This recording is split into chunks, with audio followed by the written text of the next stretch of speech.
Hello, everyone. Welcome to Books with Brookes. This is Brookes.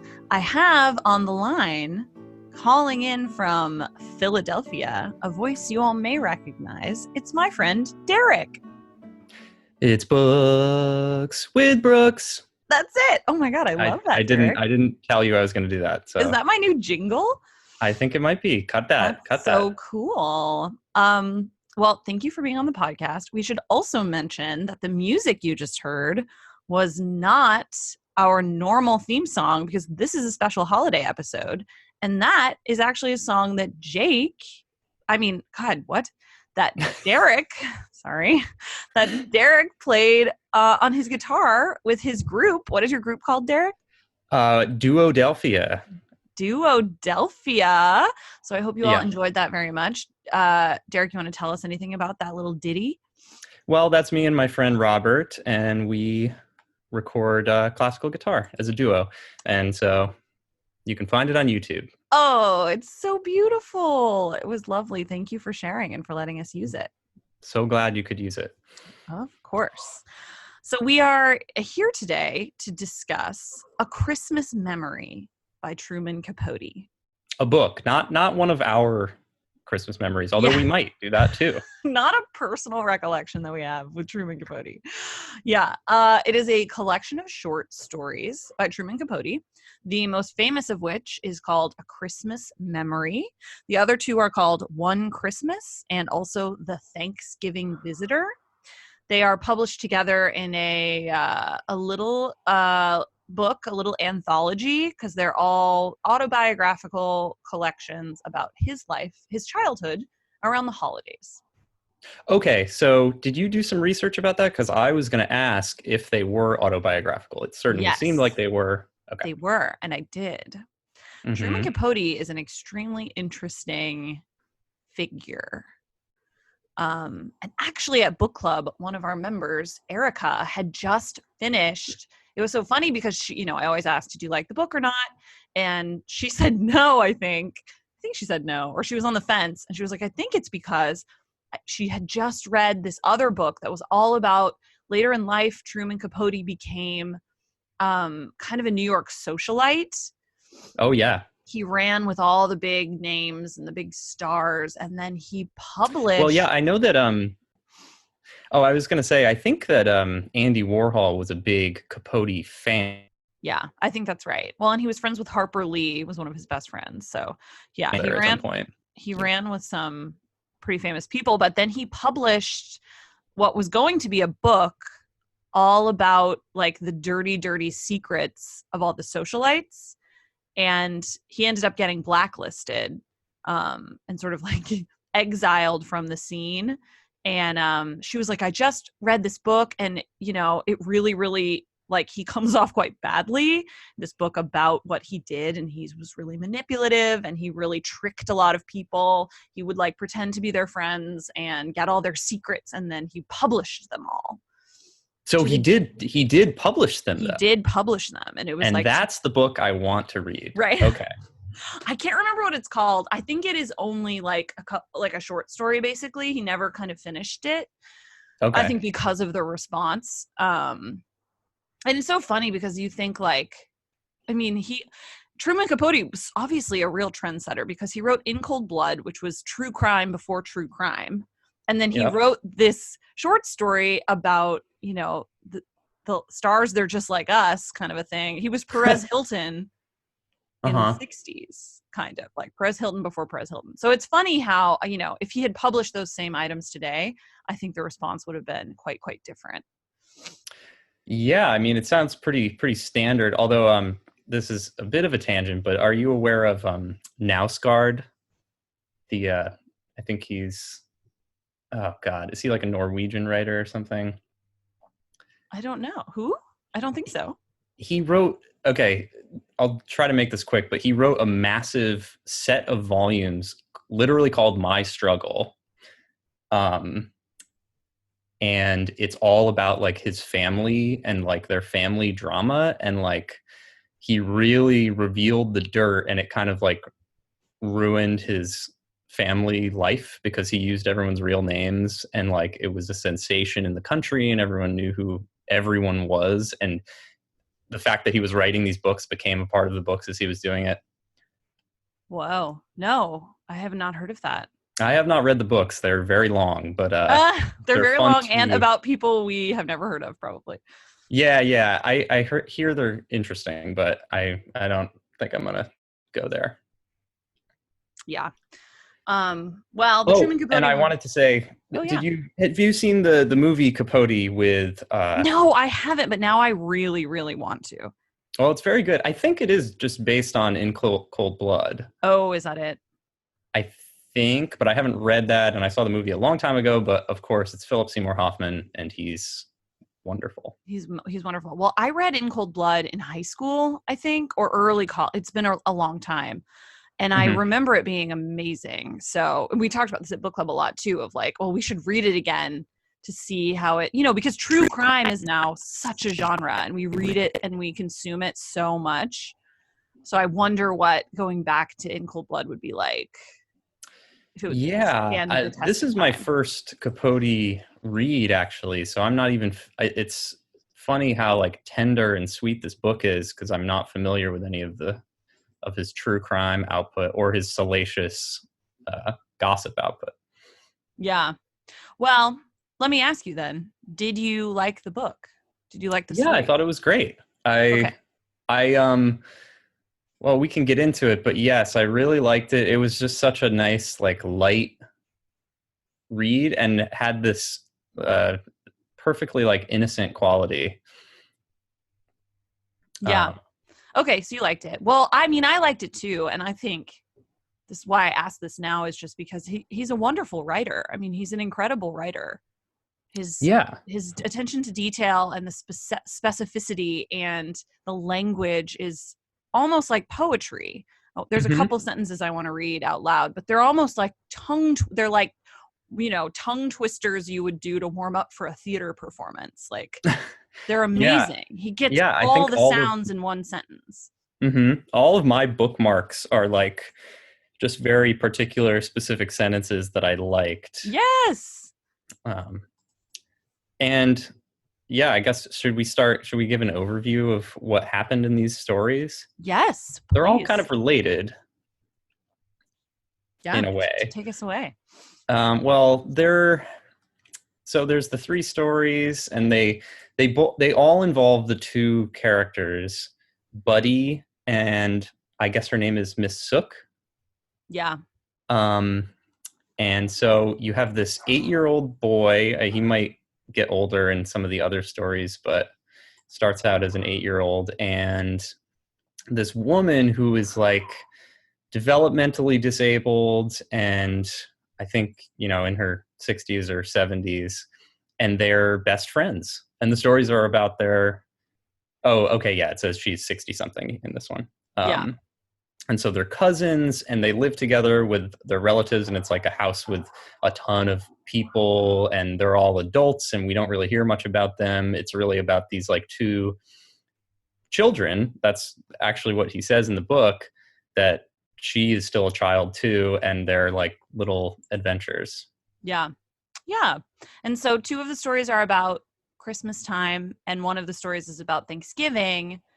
And it is autobiographical. So Truman Capote's parents separated like right after he was born, and his mother moved to New York, and his dad either moved to New Orleans or stayed in New Orleans. I think stayed. He was born in New Orleans. And then there was some kind of custody battle that couldn't be figured out. So he was sent to live with these extended relatives in Monroeville, Alabama. And he lived there until he was sent to military school at like the age of 10. And so he had kind of this like wild country upbringing. Yeah. And he obviously looks back on it with such fondness. I wonder, obviously we can't ask him, but I wonder if he would consider this to be like the happiest time of his life. He has these idyllic memories. He was so close with Miss Sook, or Sook. I don't know how you say it. Yeah. And it was the Great Depression, but it seemed like they kind of, I don't know if they had money, but they didn't seem to want. They were not starving. They seemed to have heat. Their basic necessities appear to be covered. Right. They reference another family who is much poorer than them. Yes. So he seems he seems to be okay. And they seem a little insulated from, the Depression. Yeah. It really has this feeling of like such classic Americana, I guess. Yes, definitely. Like I guess it reminds me a lot of A Christmas Story, the movie. And yes, me too. Well, there's even the part where he says, ask him, that son of a bitch, and then he gets in trouble at school. Oh, yeah. It was like basically exactly like, a plot line in a Christmas Story. Right. Yeah, I mean, it does take place a lot earlier than A Christmas Story takes place, which is I think in the 50s, but they have this similar like old America, like is this in the Midwest kind of? It's in Alabama, so the South. Alabama, okay, not Midwest, but it has this feeling of like country Christmas in America. Yes, yeah, it does. Yeah, it's really it felt a lot like A Christmas Story to me, and it's really from the perspective of a child also, which is also the way that A Christmas Story is written. So it feels really naive. He misunderstands what's going on around him. The adults are sort of like happening outside of his frame of view. And it's written from the perspective of a child, but it still has, the same way that A Christmas Story does, these flashes of adult intelligence and these asides that are really perceptive because obviously he's writing them in retrospect as an adult.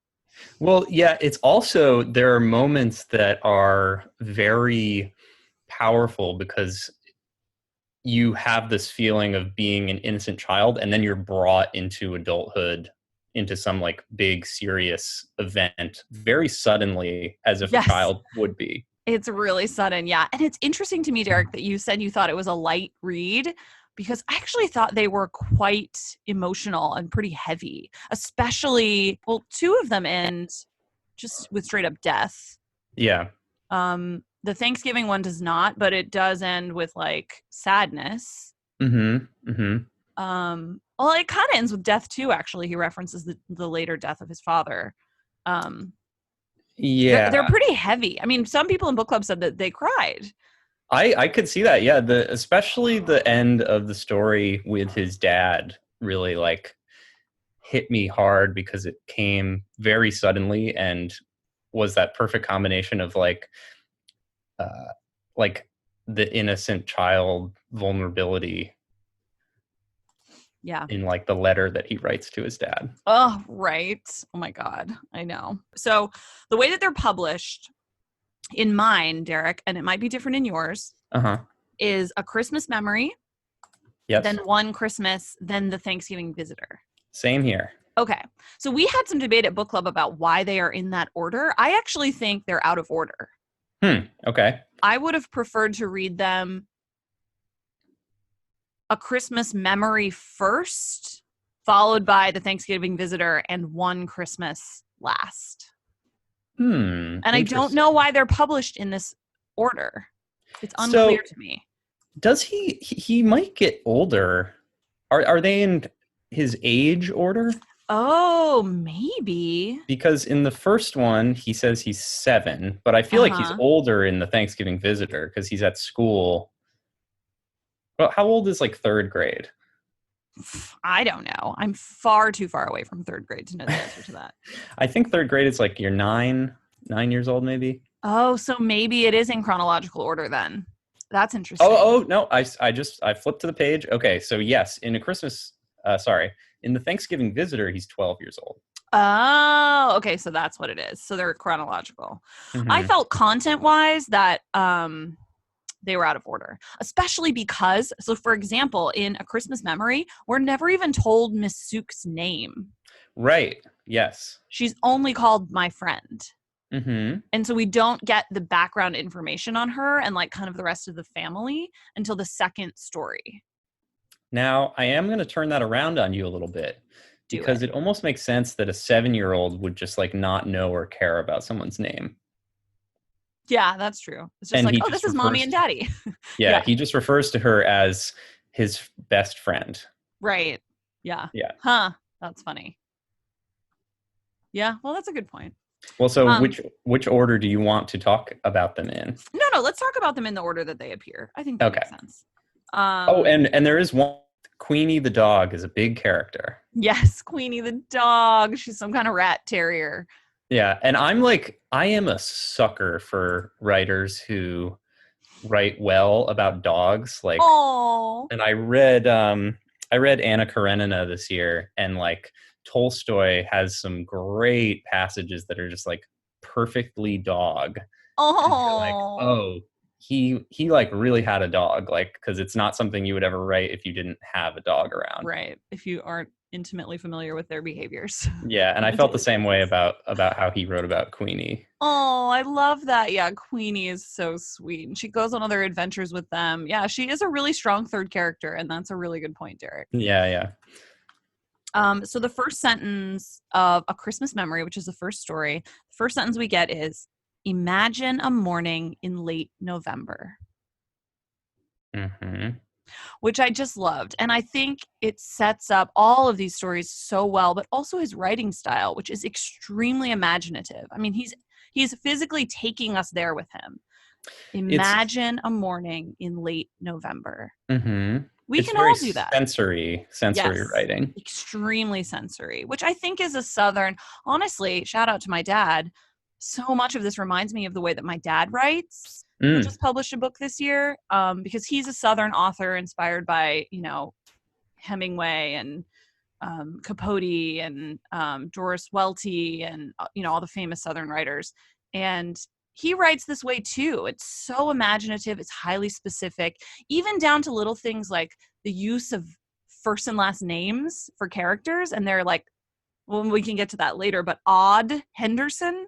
Right. What a great name. It's such a great name. It's such a good name. And just the way that Southern writers really, they can paint the scene. They use all of your senses, smell and touch and sound. He uses a lot of like sound references in here, which I really, really like. Especially because like I remember like sounds being really important as a child. The sounds and smells.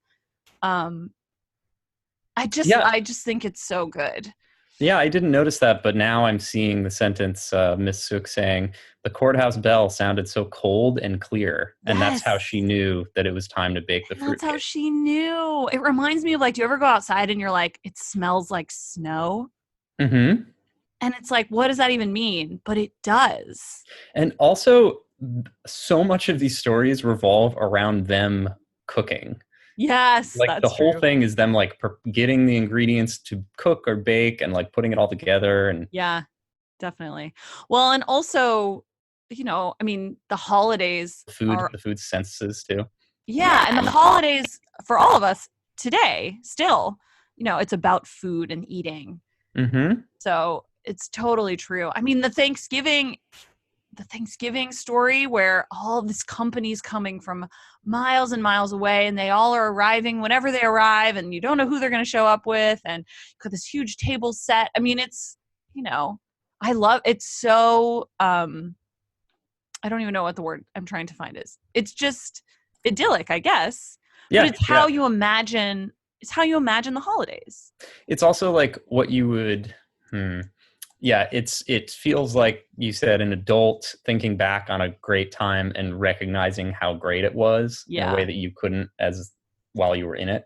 Yeah, definitely. Well, and I asked the question at book club too, like, I mean, he's certainly viewing all these stories are really like he's got rose-colored glasses on, right? Because if you look at the facts of his situation, it's pretty sad. I mean, he was sort of abandoned by both of his parents. He's living with extended relatives in rural Alabama. They don't really have much money. His caretaker is a disabled woman. Yeah. Gives him whiskey at the age of 7. I forgot about that. He's being massively bullied at school. I mean, when you look at the facts on their nose, like, well, it's also kind of sad. Yeah, and I mean, Truman Capote, like, sort of a famous gay man, right? Yes. Yeah. And like, I'm sure that factored into his experience. It also makes it gives an interesting like lens to these stories because he's such a unapologetically emotional child. Yeah. And he doesn't like, yeah, there's no sense of him like, I don't know, getting kind of like trying to stand up for himself. It even in the story with Odd Henderson, he talks about doesn't he talk about being a sissy? Yes, that like, Odd says, that's why I bully you. You're a sissy. And he's like, well, yeah. I am a sissy. Like he just immediately accepts this about himself. Yeah, that's so true. Yeah, he does seem to be a strange little guy. I mean, a strange little kid, kind of, you know. Mm-hmm. But I mean, given his home life and his situation, I would say that's to be expected. I mean, how could he grow up any other way, right? Yeah. Yeah. So let's see. Well, so the first story is all about them making fruitcakes. Yes, they make fruit. They went to buy the whiskey, and then so they're making the cakes with the whiskey, but then they drink the whiskey. Yeah, they have a little bit left after they make all the cakes, and so they decide to have a celebration and drink the whiskey. And then they just go buck wild around the house, dancing, and everyone immediately knows that they're drunk. Yep. And all of the adults in the house get mad at Miss Sook for giving a child whiskey, which, I don't know, is probably fair. I mean, it is like 1933. Children were probably working in the mines. Yeah. But obviously, like, they shouldn't be drinking whiskey. It's also funny because it is like, it's two children drinking whiskey, basically. Right. Like, they snuck the whiskey. Even Miss Sook, like, feels like she shouldn't be drinking. Yeah. Yeah. Like, they kind of are like, oh, this is, you know, we shouldn't, but let's do it. Yeah. But I also think it's presented, like, there was a moment when I was reading it where I was like, oh, they're drinking whiskey. Like, he kind of presents it as like, oh, it's just this ingredient, you know, as if they were licking the batter, you know, or like eating a couple of the chocolate chips before they put them in. Like, it's just an ingredient that goes into the fruitcake. And that's probably his, you know, as a 7-year-old in a religious household in Alabama, that's probably his only, and it's during Prohibition. So you can't, you know, you have to illegally buy. So it's probably his only association with whiskey is whiskey goes in fruitcake. Yeah. You know? So he probably doesn't even really understand, like, what is whiskey? Yeah, I'm sure. Yeah, it's just like a strange situation. You don't even know why it's happening, or just having a nice time all of a sudden. Yeah, exactly. But it is really sad when they get in trouble and they get yelled at. And then Miss Sook cries all night because she got in trouble. And, like, it's sad because they were having a celebration. They'd had this great day. They did this amazing thing. It's their annual tradition. And then it all gets really ruined. Yeah. Of the whiskey event. Okay, I also want to talk about this sentence I just remembered. They go and buy the Christmas tree. Or sorry, they don't buy the Christmas tree. They go cut down a tree, I believe. Yes, they do. Although, does that happen in this story or a different one? It does happen in this story. You're right, it does, yes. And they carry it home. They walk home with it, however, a very long distance, it seems. And then people outside the car are saying they want to buy it from them, etc.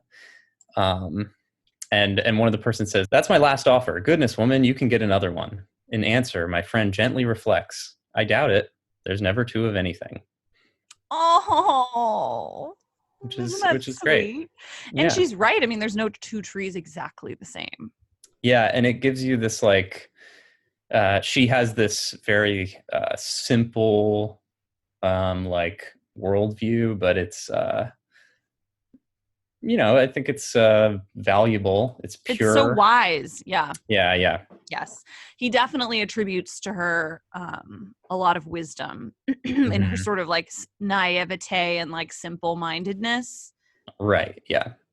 But she's always coming out with these sort of, like, truth bombs as she sees them. Yeah, definitely. Yeah, it's this wise, like, just the intelligence of, like, a very straightforward observation.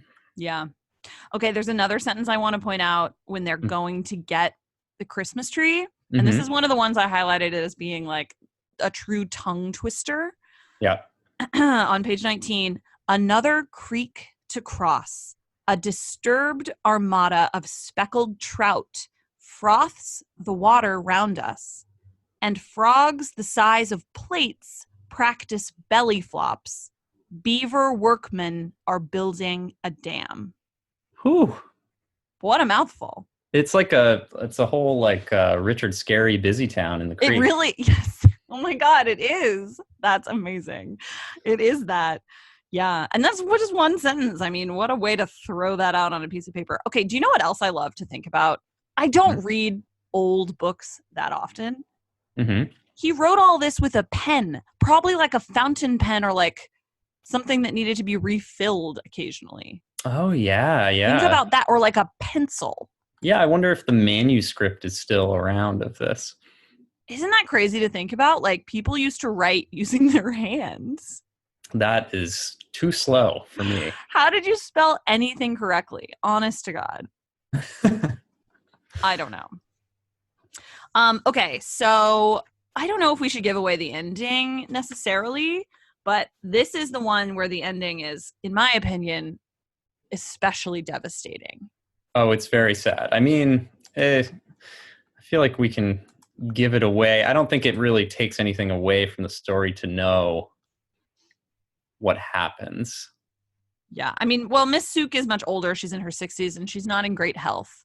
Yeah. So eventually, he's sent away, which we know from his history, Truman Capote himself. He's sent to military school and he says, those who know best decide that I belong in military school. That the way that he talks about her getting sick and dying is that she won't be able to now say, oh, it's fruitcake weather and do their routine again. Yeah. So it's like you have this whole story of this very cute ritual and that was like one of the last times we did it. Yeah. Oh, it's heartbreaking. It's really sad. And he leaves her and there's a line that says, home is where my friend is and there I never go. Oh, and it does call to mind such of like, when you were just as a child, you have like none of your own agency and the decisions about your life are out of your control. Yeah. And he wants to go back there so badly. And he really believes that's the right place for him, but can't do it. Is not allowed to do it. Mm-hmm. And how sad that is for him. Yeah. Yeah. It's a great little story, and it's really quite short. There were some complaints about how short these were at book club. They are very short. Yeah. They're very, very short. I think the last one is the longest, right? I think the Thanksgiving Visitor is the longest, but even it is only, the book is small. The font is large. I mean, they're very short. Yeah. Little stories, 20 The second story, I think, is even shorter. Yeah, I think it is too. And this is the one where he goes to visit his dad in New Orleans. Yeah. So his dad sends this letter that says, Buddy will take the bus to come to my house for Christmas in New Orleans.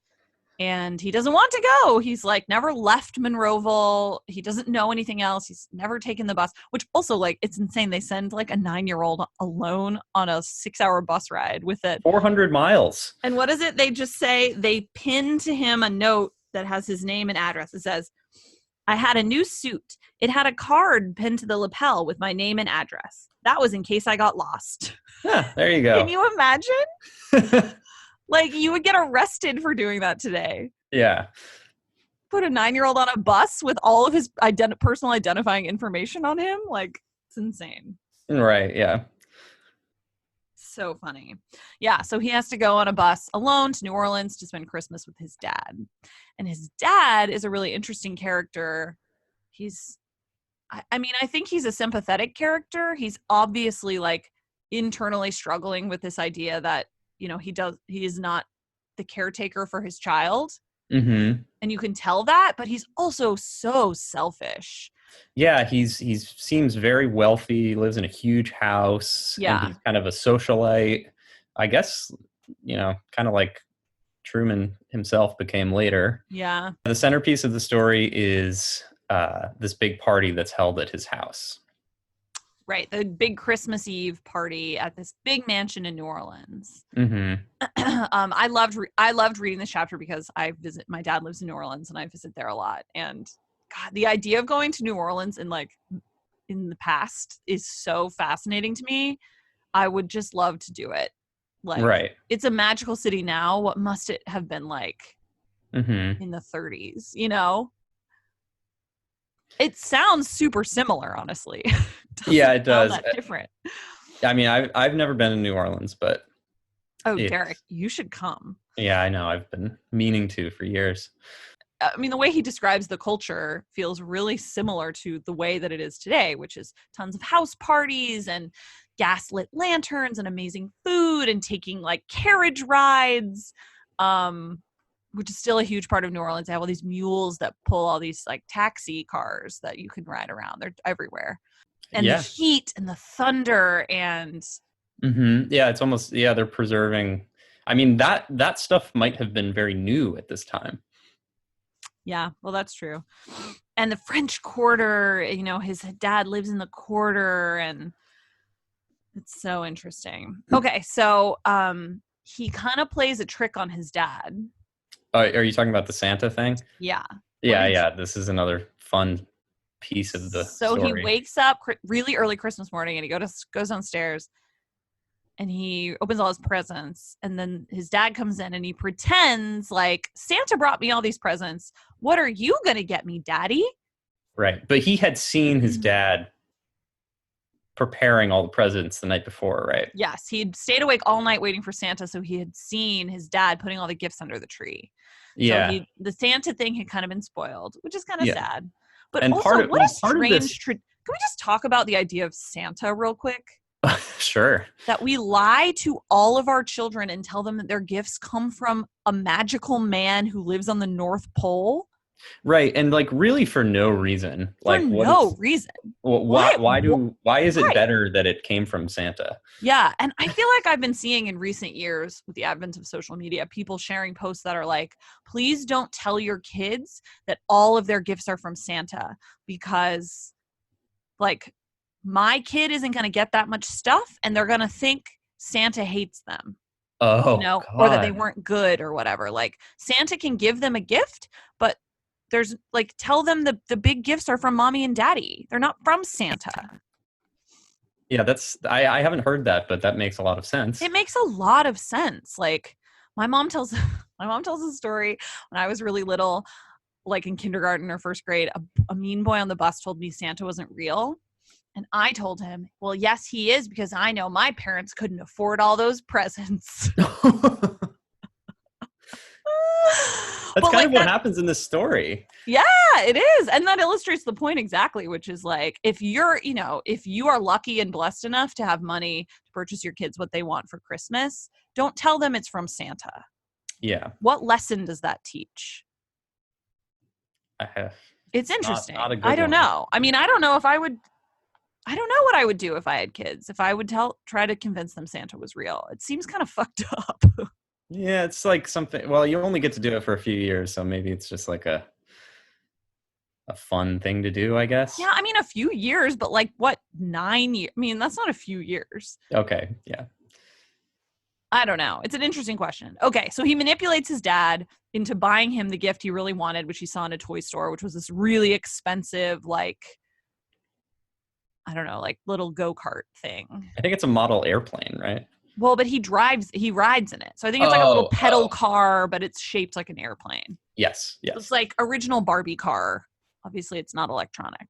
It sounds very cool. Which, yeah, side note, I always wanted one of those Barbie cars, and I never got one. Thanks, Santa.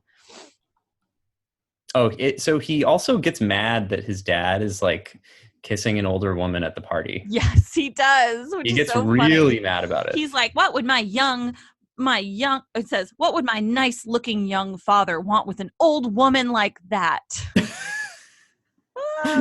Which is also like really funny kid perspective, because like it sounds like the women are like a few years older than his dad. Right, yeah. I'm sure they're not. They're not like elderly women. I'm sure they're just adult women. Yeah. And it's like that kid thing of like, well, anyone over the age of 16 is an adult and you have no idea. They're all 30, you know, like you just have no perspective on how old people are. Yeah. And well, yeah, so before he goes to New Orleans, Miss Suk talks about Santa being real, and she really seems to think that Santa is real. Yeah, she does. She really seems to believe in Santa. Yeah. And then we get just another perfect Miss Suk wisdom moment. Yes. At the end when he tells her, or where is that? 52. So he's really distressed. Yeah. And so he's talking to Miss Suk, and she says, "Of course there is a Santa Claus. It's just that no single somebody could do all he has to do. So the Lord has spread the task among us all. That's why everybody is Santa Claus. I am. You are. Even your cousin Billy Bob." Yeah, which is a really beautiful sentiment, isn't it? Better than the actual Christmas myth. Yeah, it's super weird idea. Like, why do we pretend like Santa is bringing all these gifts? Yeah. It's strange. I don't know. I don't know either. I mean, I like Santa because I like what he's become in media of like, you know, I really like the Santa Claus and stuff. Mm-hmm. Okay, here's another funny idea. If you kill Santa, you become the next Santa. Well, is that real? What is that? I don't know. That's what happens in the Santa Claus. Oh, yeah. Well, okay. Think about that. That is a Tim Allen film, not, you know. So you don't think that's Santa Claus canon? Well, I guess it is now. I think it is now. I want to write like a Terminator style movie where everyone's trying to become Santa Claus. I think you should. Thank you. Actually, I can't take credit for that. I think that idea was Jake's idea, but who can tell? Yeah. At this point. Okay. Let's move on to the Thanksgiving Visitor because I want to talk about it a little bit. This one, I think, more than all the others, has that feeling of a Christmas story. Right. Of like this kid perspective, and all these adults are sort of like descending upon his environment, and like what is his response to it going to be. And he's getting bullied really badly by a boy named Odd Henderson. Still just the greatest name. It's such a good name. Yeah, so Odd is really bullying him, and he's been crying a lot. He doesn't want to go to school. He keeps telling Miss Suk, and she just like, which we should talk about this, like Miss Suk cannot believe that someone would be that mean.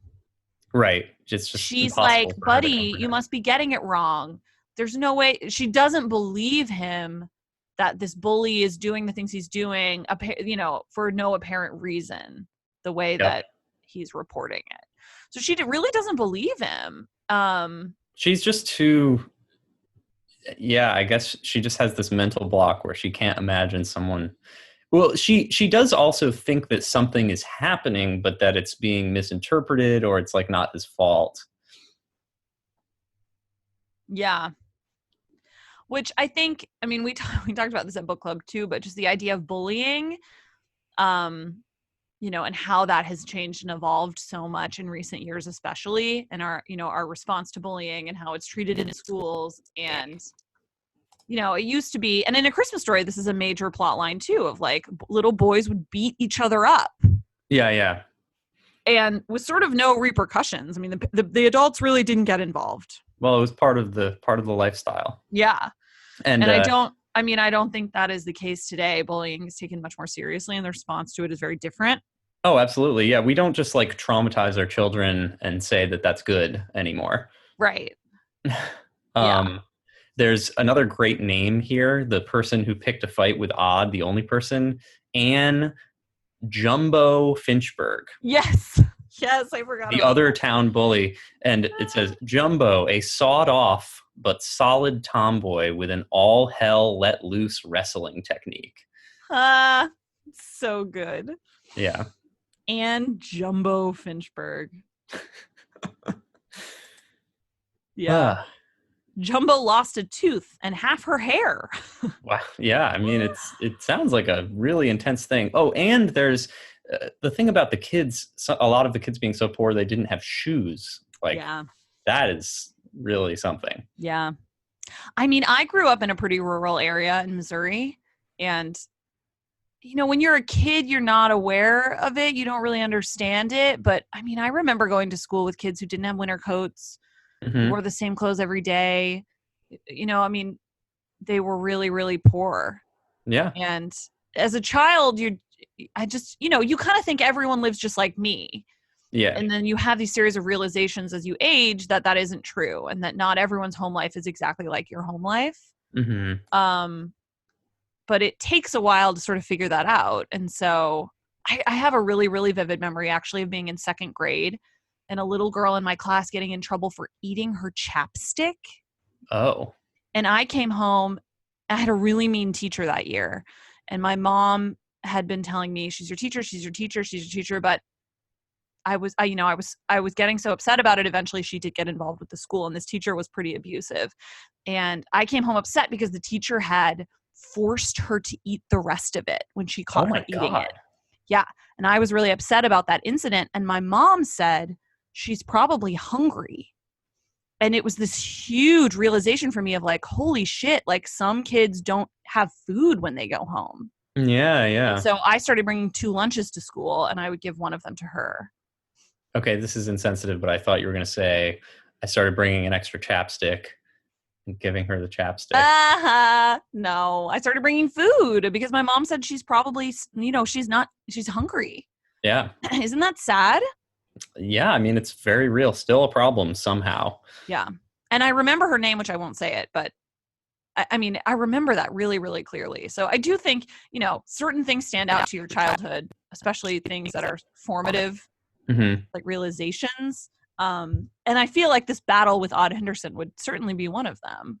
Oh, yeah, definitely. Like he would remember this, and he would remember his name, and he would remember what happened, and like it sticks with you, Yeah. And you don't have like, they were such strong enemies. Like you don't have just a mortal enemy like this when you're an adult as much. Yeah, true. You just don't talk to that person. Right. You just can get away from them.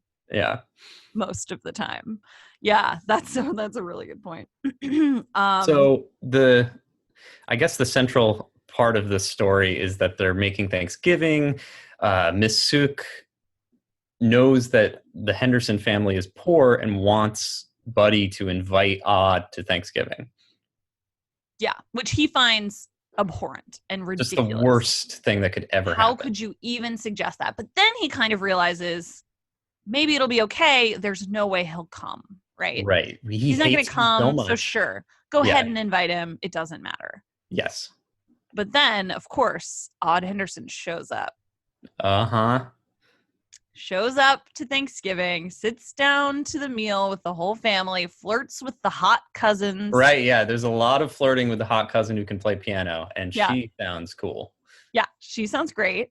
Yeah, and then there's this inciting action where Buddy, Truman Capote, witnesses Odd stealing something of Miss Sook's from the bathroom, putting it in his pocket. And instead of confronting him right then, he decides to wait and do it at the Thanksgiving table in front of everyone to humiliate Odd Henderson. And he's so happy to have this plot. He's thrilled about it, which honestly, can you blame him? I mean, he's been tormented by this other boy with almost no recourse. He tried to tattle on him one time, and he ended up getting a whooping because of it from his teacher. So I'm sure he feels like, this is so unjust. This is so unfair. I am the victim, and this is my one chance to sort of get him back, Yeah, and everyone's gonna hear what I say about him stealing the thing, and they're gonna stand up and clap. And no one's ever gonna say anything bad about me ever again. Yes, he has an extreme vision of being the hero, right? Yeah. Of this situation, and that is not how it goes. No. So, Miss Sook comes back in and says, "Oh, Buddy, stop telling lies. Like, it was right where I left it." And she, refuses basically to call Odd Henderson out in front of the whole family. She's so pure. She's so sweet and kind-hearted, and she has so much compassion and empathy for this bully, this little boy, that she's going to let him steal, her necklace. Yeah.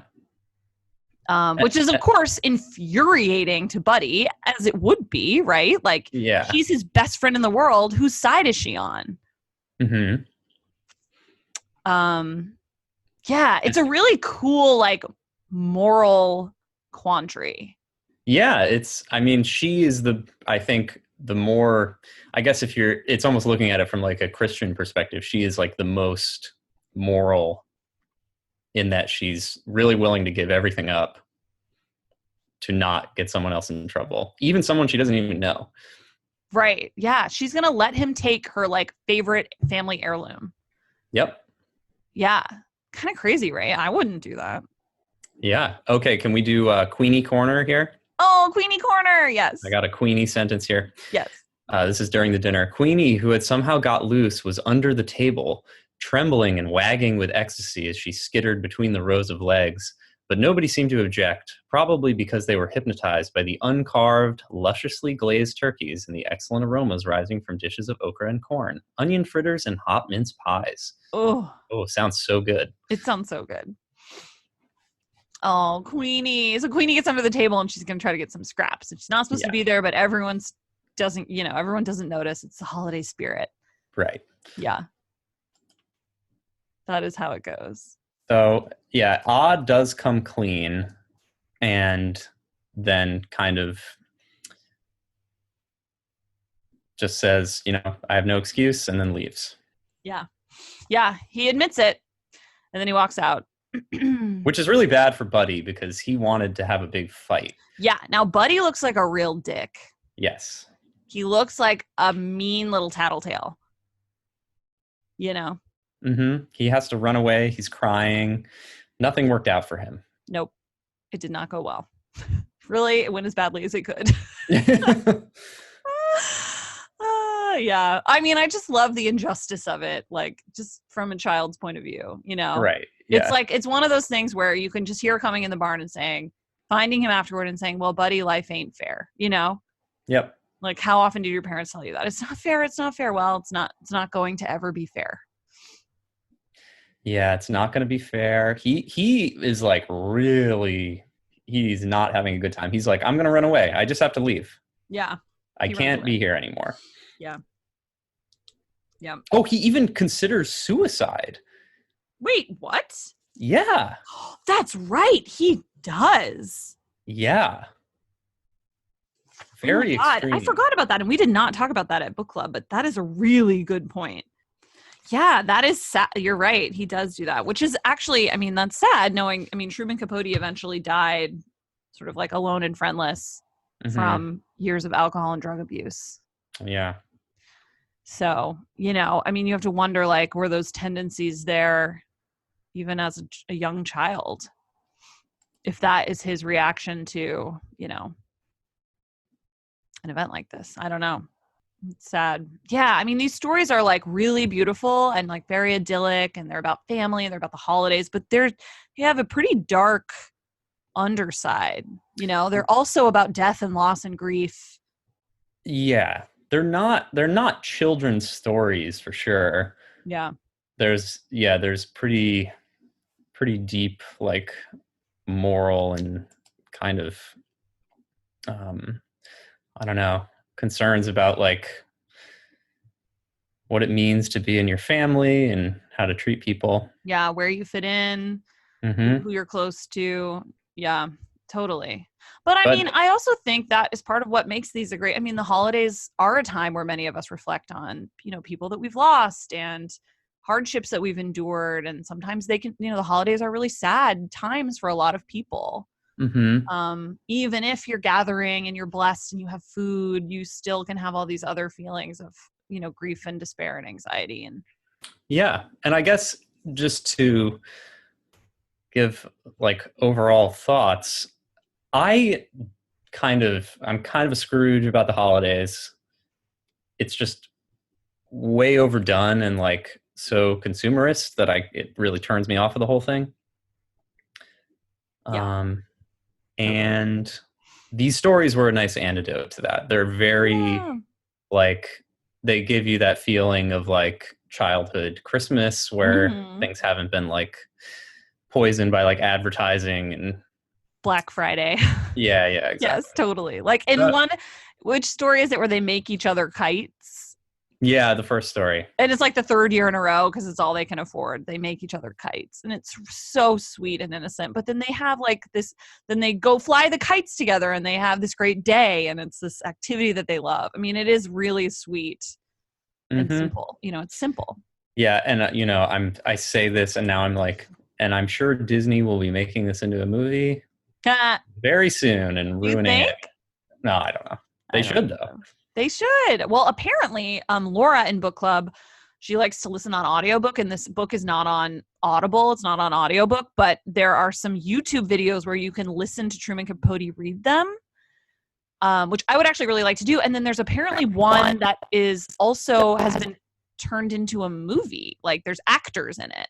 Oh, wow. Okay. But it's really short and you can find it on YouTube. I don't have the link, but I'll see if I can find it because I'd like to watch it. So so you can watch one of the stories like be acted out, I guess. Huh. Yeah. Great. Yeah. Well, we're at our time. Derek, thank you so much. It is always such a joy to talk with you. Thanks for having me back. It's too bad. I can tell my connection keeps dropping out because I have to just pretend that I can hear what you're saying sometimes. No, really? Okay, well, I'll listen back and see what I can fix in post. But it's a pleasure to be on the podcast. Such a pleasure. And can't wait to be back. Hey, Merry Christmas. Books with Brookes. Books with Brookes. And now we give you Duo Delphia. Enjoy.